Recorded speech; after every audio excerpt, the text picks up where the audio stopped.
Good evening, I'm Karen Sullivan, publisher of Orenda Books, and I'm thrilled to welcome you to another episode of Orenda Books at Bedtime, where our authors read from their latest or backlist titles from the comfort of their own homes.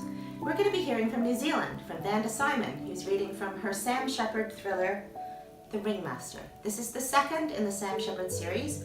Last year, in September, we published Overkill. This is a brilliant series, perfect for fans of the dry and anyone who likes a fierce, independent, funny female protagonist.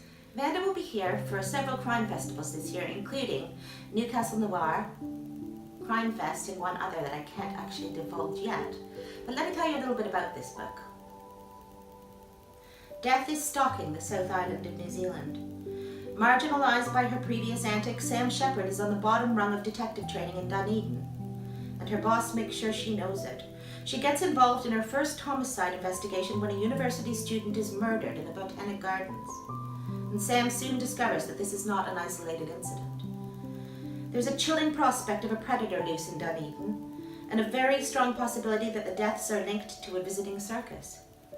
Determined to find out who's running the show and to prove herself, Sam throws herself into an investigation that can have only one ending.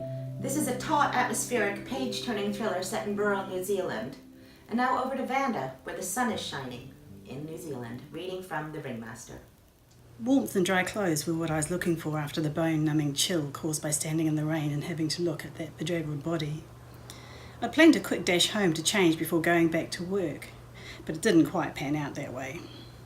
First, I'd had to park half a mile away from home at Roslyn Village, as some dickhead had their car parked outside our gate and left it marooned there for the last 2 weeks. Selfish bastard. Then, when I was heading back to work, and when I got to my usual parking area down behind the old railway station, someone else had nabbed my spot, and the rest of the place was chocker, courtesy of the Saturday morning farmers market.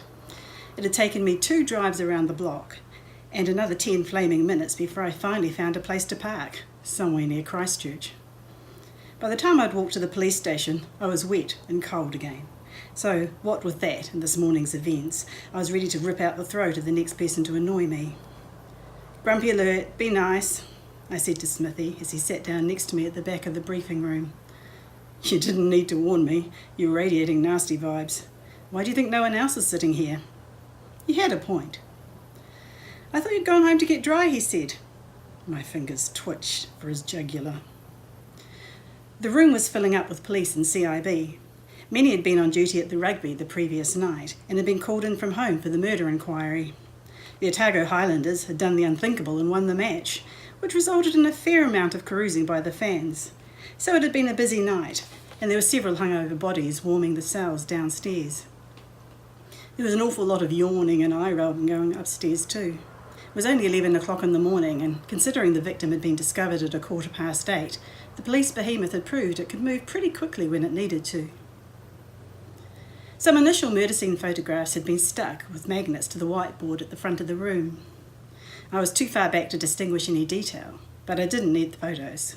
The vision was burned into my brain. At this moment, the Soccos were down at the Leith, doing their thing, and the forensic experts from Environmental Science and Research were on their way from Christchurch. Courtesy of her student ID card, we knew the identity of our young victim, so it was game on. This was the first murder investigation here since I'd been accepted for detective training and quit the bright lights of Mataura for the great metropolis of Dunedin. This said something about the serious crime rate in the city, as I'd already been here for half a year. I was one of those in-between creatures, not a detective, nor a constable, a hybrid adrift in this esteemed institution. I had just come out of my 6-month trial and was officially a detective constable. This had all happened more rather quickly than expected. People could wait years before becoming a detective trainee, but the powers that be had smiled upon me, and here I was. Others were not so thrilled about my promotion through the ranks. So right now, I was wondering what sort of role I'd get in this investigation. Not only because I was a newbie, but also because the officer in charge of the investigation was Detective Inspector Greg Johns. I hadn't exactly endeared myself to him during my Mataura days. It was probably when I told him he could go rotten hell that did it. Or was it when I informed him that he was a hack with a paper degree who couldn't solve a mystery if the answer was tattooed across his forehead?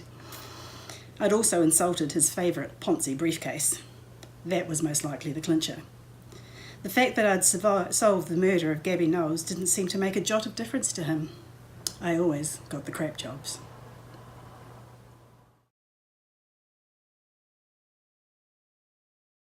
Oh, that's fantastic, Orenda.